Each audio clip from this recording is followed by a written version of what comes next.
Dags att rikta blickarna mot Tech Arena och Innodex Arena, scenen här. Vi kommer nu få ett pass kring smarta material och även höra lite grann om BMWs nya säteskoncept. Och därför vill jag välkomna upp på scen Sascha Peters! Welcome up on stage. Okay. And introduce yourself. Yeah, thank you so much. Thanks for the invitation. I don't understand Swedish, so I asked him what he will say before the presentation. Yeah, my name is Sascha Peters. I'm running a future agency in Berlin called Haute Innovation, and we are setting up this kind of materials exhibition for 10 years now. I see some from the guys I met 10 years ago here in the audience. Hi, Werner. Yeah. Today it's about smart materials, my presentation, and I will show you some of the materials we have in the exhibition.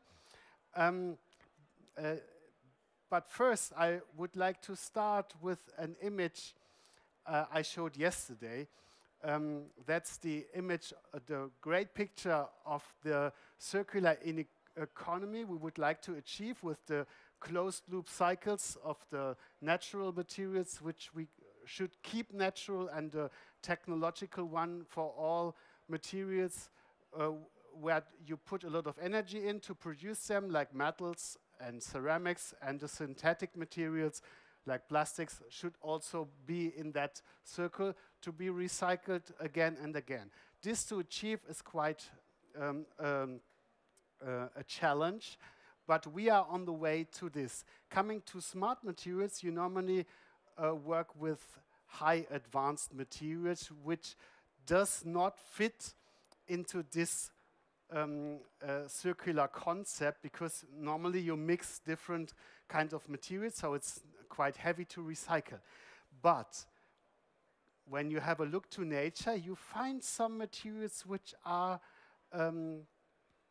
smart in a way, but also natural. We find one in the bark of a tree. This is the birch bark. Some companies are now producing birch bark. You cut them off like cork. The tree remains, and the bark has some very interesting properties. It's water repellent, it has great velvety, it's antibacterial, by the way, and you can, for example, use it in your bathroom because it's water repellent. You don't slip on the wet floor because the birch has the same pH value than the skin of your body, of the human body. So that's a great value this has. It has antibacterial qualities, so you don't have to clean so often. You need water, of course, but you don't need so much chemicals, what we normally use in these sort of rooms. We brought a piece of furniture, one of the first furnitures ever built with birch bark. We have this on display there. It's from a startup company near Dresden called Nevi. What is also smart with material is something we found in a company called Golden Compound near Hanover. They came up with an idea of using the hulls of sunflower cores. The hulls normally are thrown away, so it's a waste material, and they put it in a bioplastic as a reinforcement material. First they started to use it in technical products, and then they came up with the idea of combining the hulls with PBS. PBS is a bioplastic which is biodegradable, and of course the hulls are biodegradable. And when you dig the material in the soil, then the hulls start to degrade and create bacteria, and these bacteria are responsible for the degradation of PBS. So the whole product like this could biodegrade in soil without leaving any microplastics. And that's also something which I would call smart, that a material disappears after its usage. We have some different materials working with this functionality on display, like these packaging boxes from Sulapack, made completely from wood waste materials.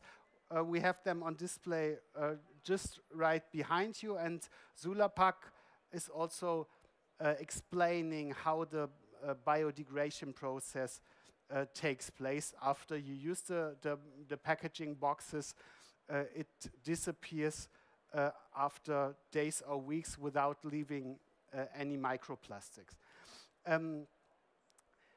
I remember that we had a material on display based on the fibers of banana plants some years ago, called banana tex. First they dry.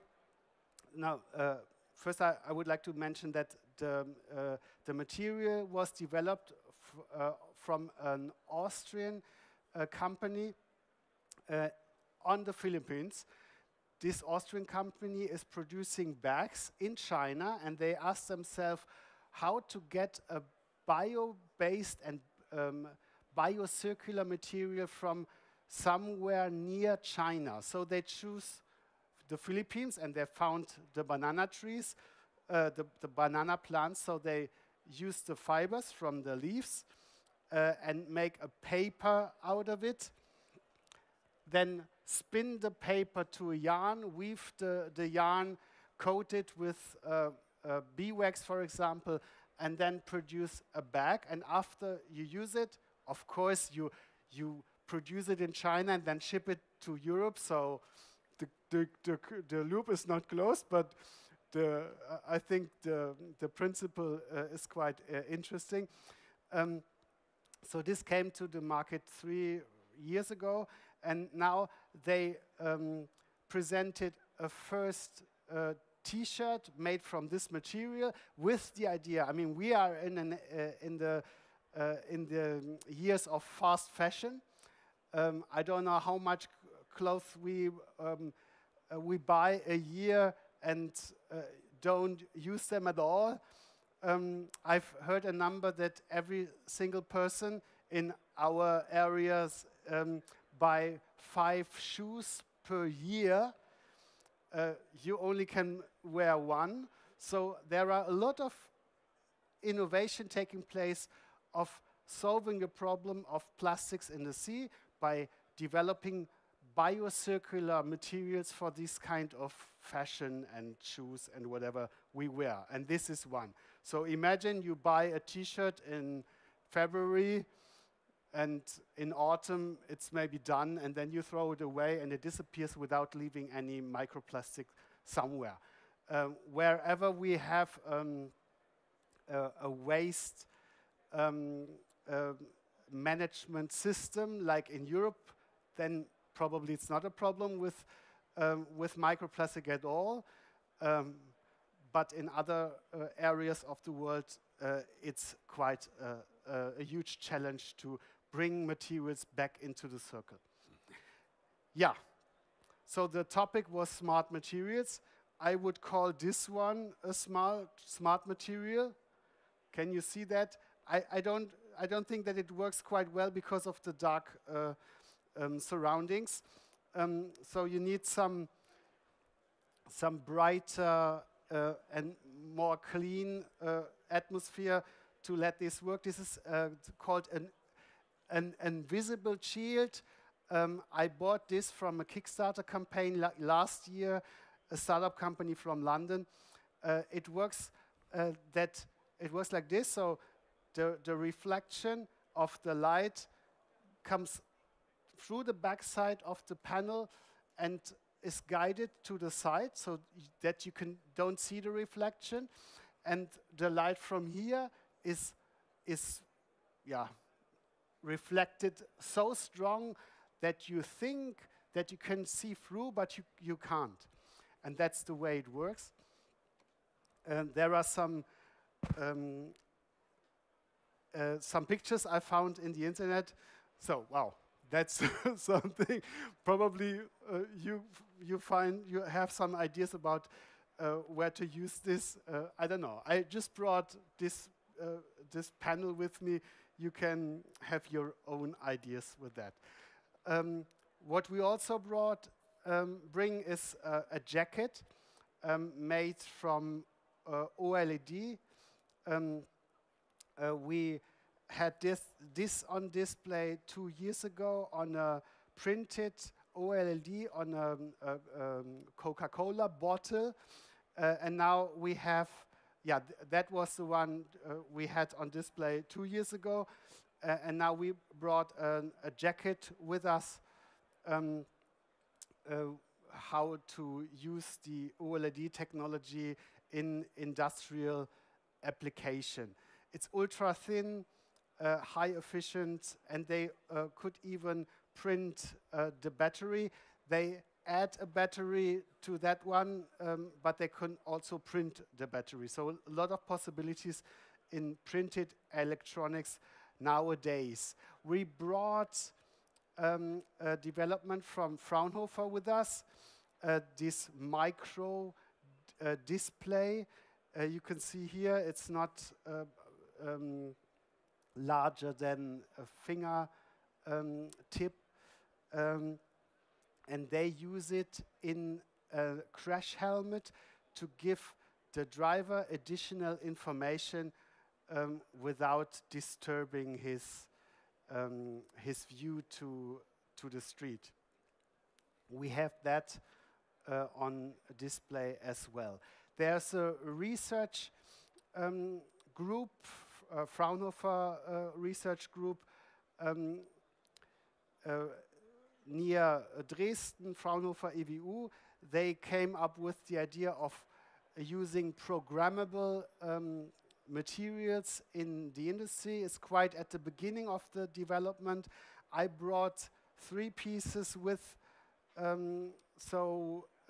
material with programmable stiffness by using bistable cells. This is on a podium in the center of the exhibition. We have a shoe sole with multiple layers with different kinds of qualities, so you can see the difference when you stretch it a bit.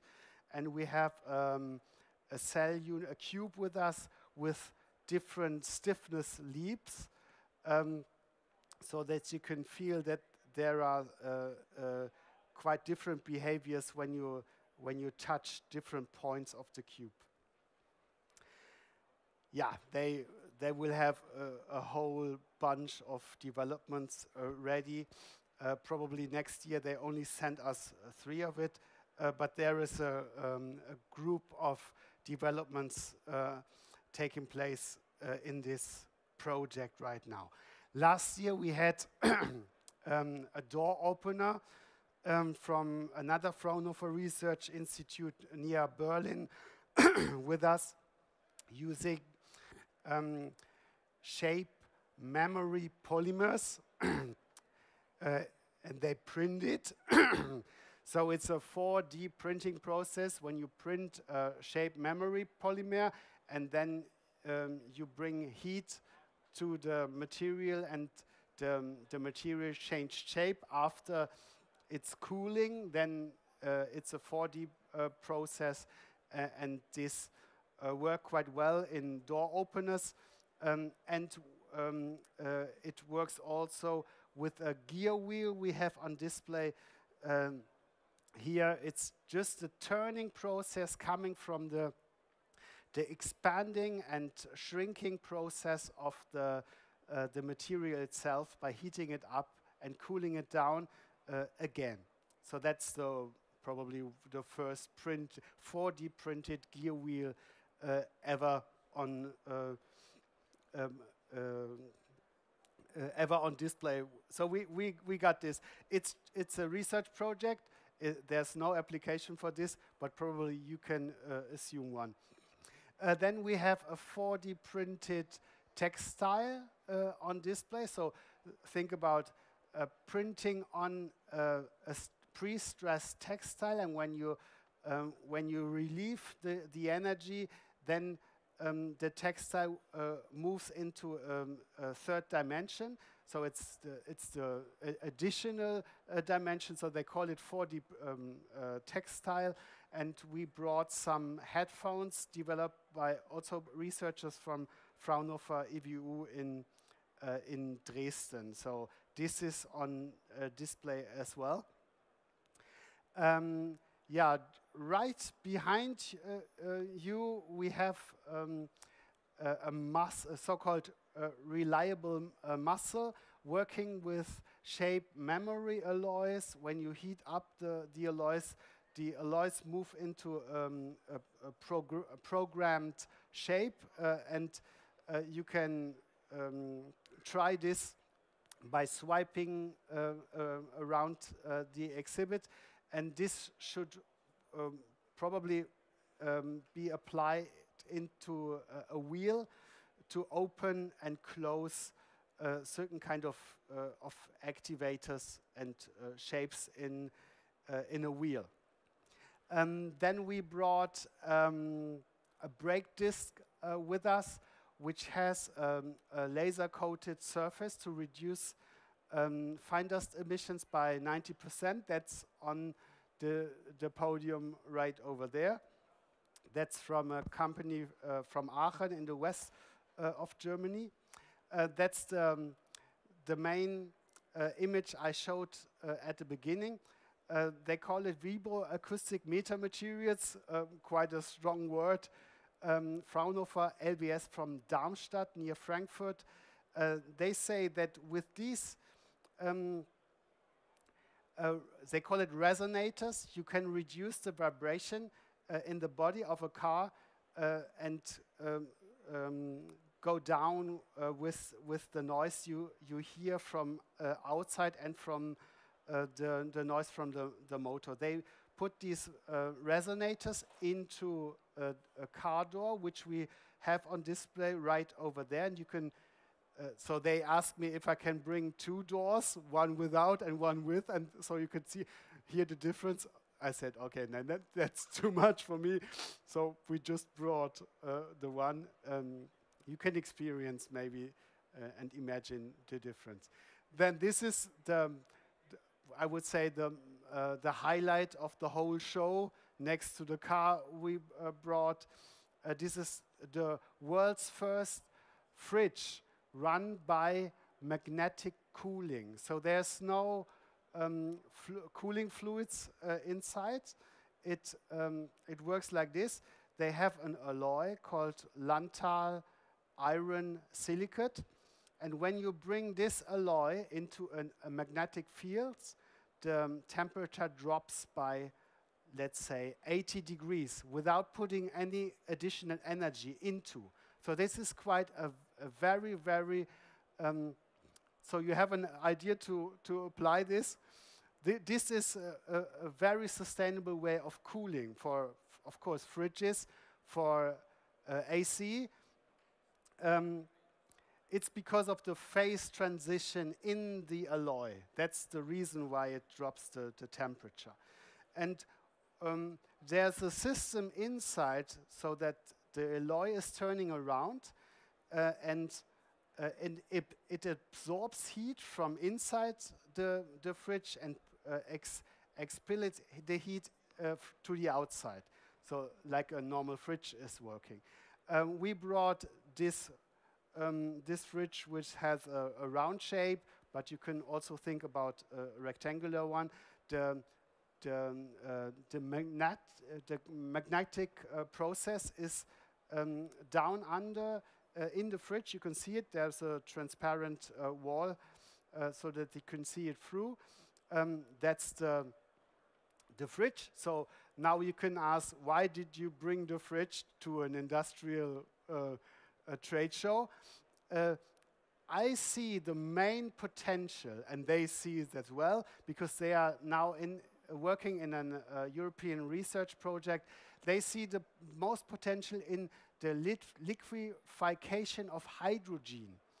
There is no process in the world right now to do this without putting so much energy into the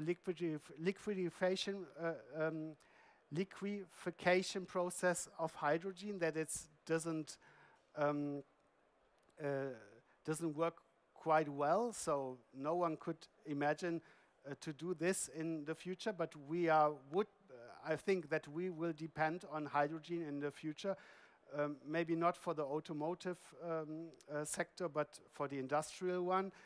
So this is the main application for the magnetic cooling process in future, I would say. And they are working in a big European project with this. So this is just a sketch, but they work on a machine for this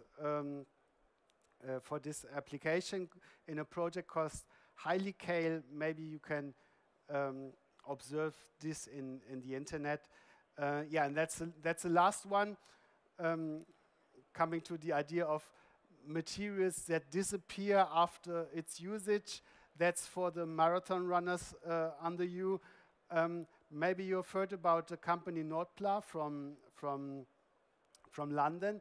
They came up with the idea of transforming algae into an edible packaging. They used this in the London Marathon in 2019, so before Corona came, with the idea of having little drinks for the runners, and they eat the drink and just eat the whole packaging because it's made from algae and gives some extra nutrition for the runners. Now they have a whole series of packaging on display, so they spray the agar-agar on top of the liquid you try to pack, and there's calcite inside. The calcite is reacting with agar-agar and creates the packaging around. So they have this for a lot of kind of application, also for olive oil, and they also can produce rigid materials like this. We have that on display, a rigid material to pack industrial products like electronics or something like this, which also disappears after days. When you dig it in the ground, it's gone without leaving any microplastics. So that's the big idea or the big picture I would talk about. Thanks for listening to me. If you have any question, it's quite hard to run through the smart materials because there's a lot of wording which which came up with every single development, which are quite new for new and maybe also for you. Thank you. Do you have any question? Then feel free to, yeah. Pardon? Yeah. I don't know exactly. It's a combination of a plastic base and some, I think, steel dots. You can see it right there. It's not the kind of material that is responsible for the reduction. It's the shape of the resonator and the number you put into, and probably it's always same distance. And that's why you reduce the noise in the car. Yeah. Thank you. So, what's the time? Don't run away. Don't run away. In 6 minutes, we have a presentation from Vaselka, Design Works. She came from California, and she will talk about 2 seats concepts from BMW, where she uses quite some interesting materials. But 6 minutes to go.